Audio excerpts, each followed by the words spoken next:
طيب يعني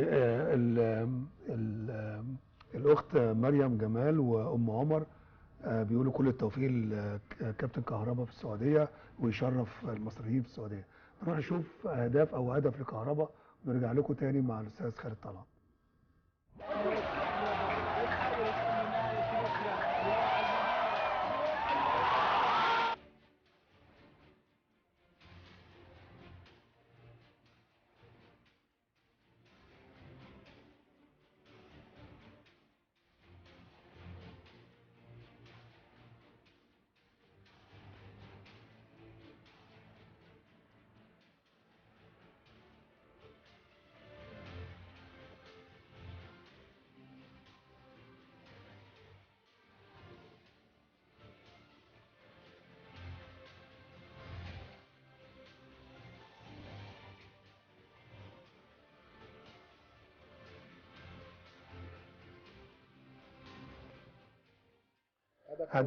هدف بتاع ميسي ما كانش بيجيبه في الزمالك، ما اعرفش ليه.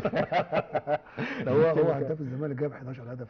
طبعا، بس لا يعني الاهداف بالنوعيه بس دي ما شفناش الهدف ده على جميل هدف جدا رائع جدا جدا. جدا. يمكن عايز اقول لك ان الهدف ده يمكن حديث الصحافه السعوديه النهارده.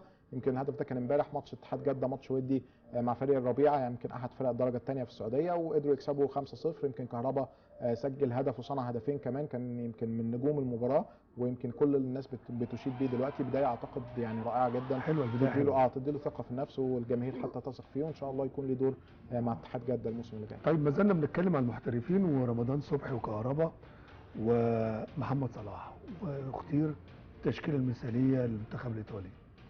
مظبوط فعلا. يمكن الاتحاد الايطالي لكره القدم اختار التشكيله المثاليه لفريق الدوري الايطالي للموسم السابق، ومحمد صلاح. انا بعتبر ان هدف كهربا ده هدف الاسبوع.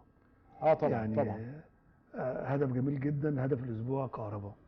هدف مميز فعلا جدا يا كابتن جمال، ويمكن بدايه موفقه انك تلعب يعني كوره تروح في الزاويه البعيده بالشكل ده. كل بقول لك الناس بتتكلم عنها، بقول لك هدف مميز جدا، وان شاء الله يكون يعني بدايه موفقه جدا لمحمود كهربا باذن الله. باذن الله ان شاء الله.